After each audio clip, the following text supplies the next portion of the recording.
এদিকে সবাই দাঁড়িয়ে আছে বললাম, আর এইদিকে দেখো বাইরে যাওয়ার রাস্তা। এইদিকে দেখো আমি সকাল সকাল শুয়ে আছি, আর ও কী করছে, নেল পালিশ পরছিল। তো আমাকে দেখো পায়ে যেহেতু হালকা হালকা নেল পালিশ উঠে গেছিলো, তো ও পরিয়ে দিচ্ছিলো। তো আমি ভাবছি কী করছে, তো পিছন থেকে দেখছি যে নেল পালিশ পরাচ্ছে। তো ও বলছে আসলে নেল পালিশ পরিয়ে দিই। তো আমি বলছি আছে, তার পরাতে হবে না। বলছে না দাও পরিয়ে দিই। তো পরিয়ে দিচ্ছিল। আর সকলকে জানাই good morning friends, welcome to back my channel SP blog. আশা করি তোমরা সকলে ভালো আছো, সুস্থ আছো, আমিও ভালো। দেখ সকাল সকাল চলছে ওদের পার্সেল ঢুকাচ্ছে। তো দেখো আমাদের সকালে টিফিন চলছে, এখন খাওয়া দাওয়া করে বাড়ি লুচি আলুর সবজি, আর এদিকে দেখো চা। তো চলো সকালে খাওয়া দাওয়াটা সেরে নিই। ফ্রেন্ডস দেখো, দেখতে পেলে সকালে খাওয়া দাওয়া হয়েছে, লুচি সবজি তো যেতে দিল না, ওইদিকে রান্না চাপিয়ে দিয়েছিলো বর্দি। তো রান্না হচ্ছে, আমরা দেখো চান টান করে রেডি সেডি হয়ে গেছি, খাবো আর বেরিয়ে যাবো। এখন প্রায় 9টা বাজতে আসলো, এখন 9টা বাজেনি, আর এই 9:30 বেজে গেছে। ওইদিকে দেখো ওরা সব হাফ রেডি হয়ে আবার শুয়ে আছে। এখন খাবো আর বেরিয়ে যাবো। আমরা ওই শাড়িটা পরবো, সমস্ত কিছু আমাদের ব্যাগ ট্যাগ ওই যে দেখো সব গোছানো কমপ্লিট।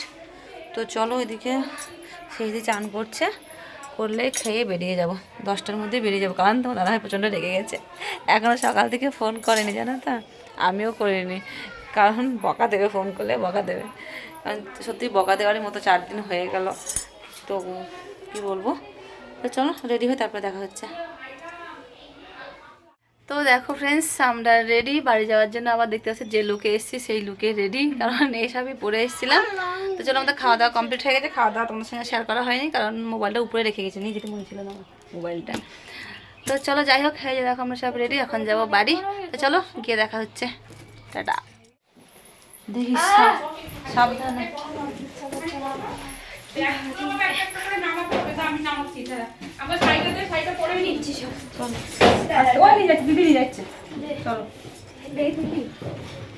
তুই ধরার যা ছিঁড়ি, ও নিতেই পারছে না ব্যাগ, ব্যাগের চেনটা কেটে ফেলেছিস। পুচি ব্যাগ কই? সবারই হালকা মতো বসে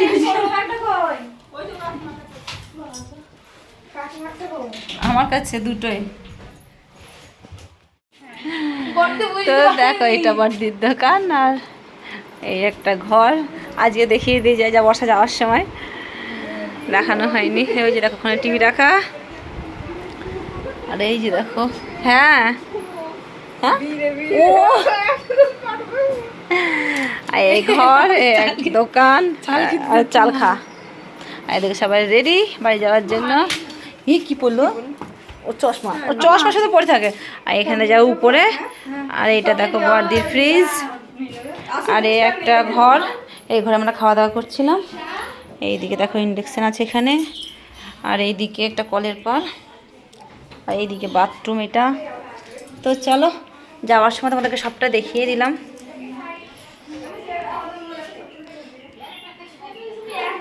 আচ্ছা, তো আমরা রেডি সবাই এখন যাওয়ার জন্য। বড়দিও যাবে, বড়দির শাড়ি পরছে, ওই জন্য দাঁড়িয়ে আছি। তো চলো, বর্ষাটা খুব মন খারাপ, বেশ আরও থেকে যাও। এটা লিপস্টিক কালারটা আমার এখন বোঝা যাচ্ছে না। এদিকে সবাই দাঁড়িয়ে আছে বললাম, আর এদিকে দেখো বাইরে যাওয়ার রাস্তায় দেখো আমাদের ব্যাগপত্র এখানে আছে। এদিকে যেতে জুতো, এইদিকে দেখো বড়দির মেশিন আছে এখানে, আর একটু সাইকেল রাখা, আর এইদিকে হলো বাইরে। চলো এই যে বাইরে পর্দাখানে বসে আছে। ও মিনি দেখো, ও এত কুড়ে দেখো, নিটা আনছে দেখো, তাও সরে যাচ্ছে না। না আদর করলে আর গাছ লাগিয়ে দিয়ে দেখো দেখো মুখটা, টাকা একটু টাকা ঘুম এত চোখে, দাও টাকা ইচ্ছা না।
দেখো ফ্রেন্ডস, দুটো বাস পাল্টানো হয়ে গেছে, এখন অটোতে বসে পড়েছে আর এখান থেকে 15-20 মিনিট মতো লাগবে বাড়ি পৌঁছাতে।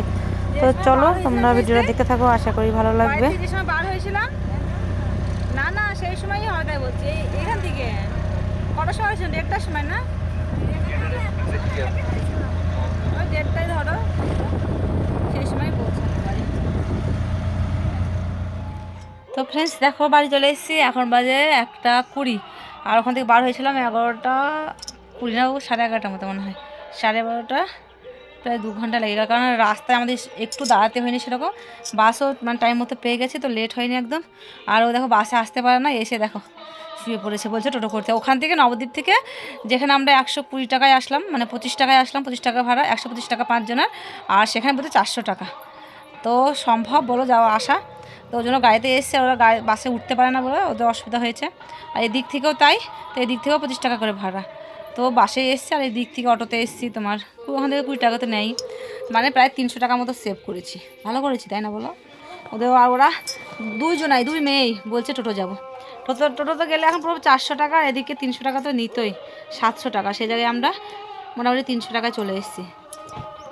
তো চলো যাই হোক, গান হচ্ছে বাড়ির পাশে মনে হয়, আর ঘুম দিচ্ছে।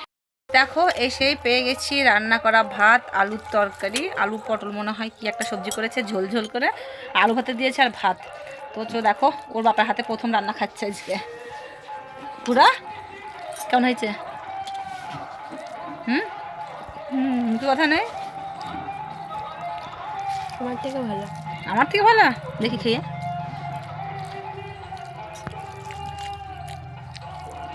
ভালো হয়েছে, ঝাল ঝাল করছে দেখ। তো এসে রান্না ভাত খেতে কার না ভালো লাগে তাই না বলো? এসে বরের হাতে গরমা গরম আলুর তরকারি আর ভাত, সৌভাগ্যর দরকার তাই না? ফ্রেন্ডস দেখো আমি হাঁড়ি সমেত দই খাচ্ছি, দেখতে পাচ্ছ কত দই আছে। তো দেখো এদিকে খাওয়া হয়ে গেছে, ওর দই নিয়ে এসেছিলাম নবদ্বীপের দই। আর এদিকে দেখো আমি দিয়ে একটু খেয়ে নিয়েছি, আমি হাত দেখটা একটু বাকি আছে। এটা রেল গেটেরটা, ওই রকম। ও হ্যাঁ, ওর নামই বলছিল বড়দা, না আমি কি বললে বেশ, তা ভালো লাগছে। কি স্বাদ। ওইদিকে দোকানটায় আচ্ছা নাড়ালে বললো মনে হইলো বড়দা, ওইদিকে দোকানটা হলো নাড়ালে। আমি নবদ্বীপ থাইলে এই রেল গেটে গিয়ে ওই দোকানে পেপার পাতাম। কি ভালো, কি স্বাদ গো। হ্যাঁ ওই দোকানে পেপার পাতাম, বসে থাকতাম ওখানে। হা হা, মনে তো অমৃত খাচ্ছি, কি স্বাদ। তো দেখো ফ্রেন্ডস, এইটা হলো তার পরের দিন, যেহেতু রাত থেকে প্রচুর বৃষ্টি শুরু হয়ে গেছিলো, যদি বাড়ি না আসতাম আমরা তো আর আসতে পারতাম না। তো এইদিকে দেখো সকাল সকাল উঠে পড়েছি, আর এইদিকে দেখতে পাচ্ছ কি অবস্থা, দেখো পুরো তিরপল দেওয়া আছে, না হলে না মাটিগুলো সব ধুয়ে চলে যায়। আর এদিকে বাসনগুলো বার করে নিয়েছি, এখন বাইরে বসে বসে মেজে নেব। বাইরে বলতে গেটের সামনে মাজতে হবে। আর দেখতে পাচ্ছ বৃষ্টি পড়ছে, আর এদিকে দেখো আমার কতগুলো গোলাপ হয়েছে, বাড়িতে ছিলাম না ওই জন্য তোমার সঙ্গে শেয়ার করা হয়নি, তো এসে দেখছি অনেক গোলাপ হয়েছে। আর এদিকে দেখো বৃষ্টি পড়ছে, আর বাইরে এখন অনেক কাজ বাজ বাকি আছে, চলো সেরে নিই। আর ঘরটা দেখো কতটা অন্ধকার, কারেন্ট চলে গেছে, কারেন্ট নেই।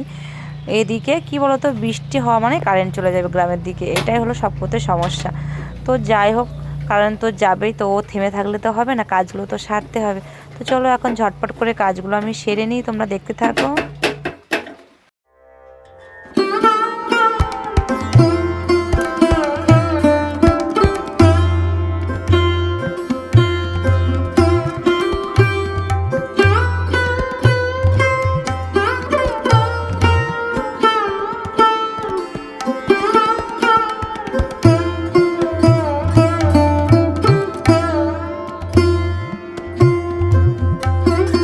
তো ফ্রেন্ডস দেখো এখনও বৃষ্টি পড়ছে, মানে কালকের থেকে বৃষ্টি অন্তত পড়েই যাচ্ছে, এখন বৃষ্টি পড়ছে না, মেঘ হয়ে আছে। তো রাত থেকে সেরকম বৃষ্টি হয়নি। আর এইদিকে দেখো আমার রান্নাবান্না চলছে, এইদিকে এখন আলু ভাজা হচ্ছে, আলু দিয়ে মাছ দিয়ে ঝোল হবে, আর এইদিকে দেখো চাটনি হবে, আর শাক রান্না করেছি, একটা শাকটা হয়ে গেছে, লাল শাক। তো চলো রান্নাবান্নাটা সারি, আর এদিকে চাটনিটা বসাবো, এটাতেই বসাবো। এটা চাটনিটা খুব ভালো লাগে, এটা করে রান্না করলে খেতে। তারপরে এইদিকে দেখো ঝালগুলো ভাজা হচ্ছে, প্রচণ্ড ঝাঁজ। আর এটা গলার ভিতরে চলে গেছে। আর এটার ভিতরে করলে কী হয় বলো তো, অল্প যেহেতু করবো এটার ভিতরে করলে পারে তোমার খুব টেস্টি হয় আর কি। আমার তো খুব ভালো লাগে ননস্টিকে করলে। এদিকে হয়ে গেছে, দেখতে পাচ্ছ অল্প টমেটো, 7টা মতো টমেটো কেটেছি ছোটো ছোটো। এটার মধ্যে করে সব বসিয়ে দেবো, এখন দিয়ে রেখে দেবো একটু আস্তে কম আঁচ দিয়ে অল্প অল্প করে করে নিতে হবে। লাস্টে পরে চিনি দেবো, এটাকে গলে যাবে তারপরে। এত ঝাল,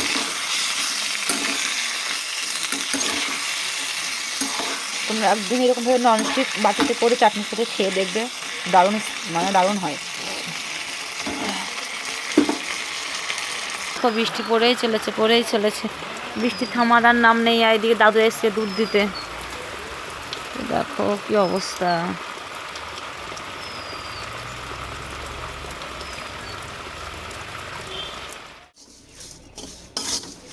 তো দেখো ফ্রেন্ডস, বৃষ্টির দিনে কার না ভালো লাগে মুচমুচে কিছু খেতে, তাই না? তো ঘরে চিড়ে ছিল, অনেকদিন হয়ে গেল, তো ভাবছিলাম যে চিড়েগুলো কিছু করব, কিন্তু বৃষ্টি পড়ছিল বিকালে না, খুব মানে খেতে ইচ্ছা করছিল যে কী খাই সেজন্য দেখো দেখতে পেলাম যে চিড়েগুলো আছে, তো ভাবলাম যে চিড়েগুলোকে ভেজে নিই। তো চিড়েগুলো ভাজতে গিয়ে দেখো কী অবস্থা ঘটলো আমার সাথে। তোমরা শুধু ভিডিওটা দেখতে থাকো, তাহলেই বুঝতে পারবে চিড়েগুলোর কী অবস্থা আমি করলাম। তো এই যে দেখো চিড়েগুলোকে কী করেছি দেখতে, পুরো মোবাইল দেখতে পুরো পুড়িয়ে ফেলেছিলাম, মানে মনে নেই যে চিড়েটা আমার বসিয়েছি কড়াইতে। তো কী করবো, উপরে আবার তুলে নিলাম, আর নিচটা দেখো পুরোটা পুড়ে গেছে। কিছু তো আর করার নেই, এখন ফেলে দিতে হবে, আর বাদবাকি চিড়েটা ভালো করে ভেজে নিই। এদিকে দেখো তো কালো কালো কিছু হয়ে আছে, ওইগুলোকে হাত দিয়ে 2-1টা ফেলে দিলাম। তো তারপরে আবার কড়াইতে নতুন করে তেল দিয়ে আবার ভালো করে ভেজে নিলাম। আর খেতে কিন্তু খুব দারুণ হয় চিড়ে ভাজাগুলো, তো বৃষ্টির দিনে ভালোই লাগে, তো করে একটু খেলাম। তো দেখো ফ্রেন্ডস, এদিকে অনেকটা সন্ধে হয়ে গেছে দেখতে পাচ্ছ, আর দেখো তিরপালগুলো ভালো করে দিয়ে দিয়েছি, কারণ কি বলতো পুরো মাটিগুলো না ধুয়ে ধুয়ে চলে যাচ্ছে, আর কষ্ট করে করে মাটি নিয়ে এসে ল্যাপা কতটা কষ্টের, তাই না বলো? যদি মাটিগুলো ধুয়ে যায়, বৃষ্টিটা যদি থামবে আবার সকালবেলা উঠে আবার লেপতে হবে, আবার মাটি নিয়ে এসে দিতে হবে, নাহলে যে পাথরগুলো আছে ওগুলো তো পায়ে লাগে। তো কী আর করা যাবে, মাটির ঘর বুঝতে পারছো, ভাঙাচোরো টিনের ঘর আমাদের, তো এইভাবে করে চলতে হবে একটু বুদ্ধি খাটিয়ে, তাই না? আর খুব পিছলও হয়, সেই জন্য ভাবলাম যে এটা দিয়ে দিই। আর সকালবেলা আবার যখন যদি রোদ হয় তাহলে উঠিয়ে দেবো, তো তারপর লেপে দেবো, তাহলে জায়গাটা দেখতেও সুন্দর লাগবে। আর না পায়ে পায়ে মাটিগুলো সব ধুয়ে ধুয়ে চলে যাচ্ছে, এত মাটি আর কোথায় পাওয়া যাবে বলো? তো সেই জন্য দেখো তিরপালগুলো দেওয়া। আর যখন রোদ হয় তখন শুকিয়ে যায়, তখন সুন্দর লাগে দেখতে, কিন্তু বর্ষার সময় খুবই অসুবিধা হয়। তো চলো যাই হোক, আজকের মতো ভিডিওটা এখানে শেষ করছি। তোমরা সকলে ভালো থেকো, সুস্থ থেকো, পাশে থেকো, আর প্লিজ চ্যানেলটার পাশে থেকো। চলো টাটা।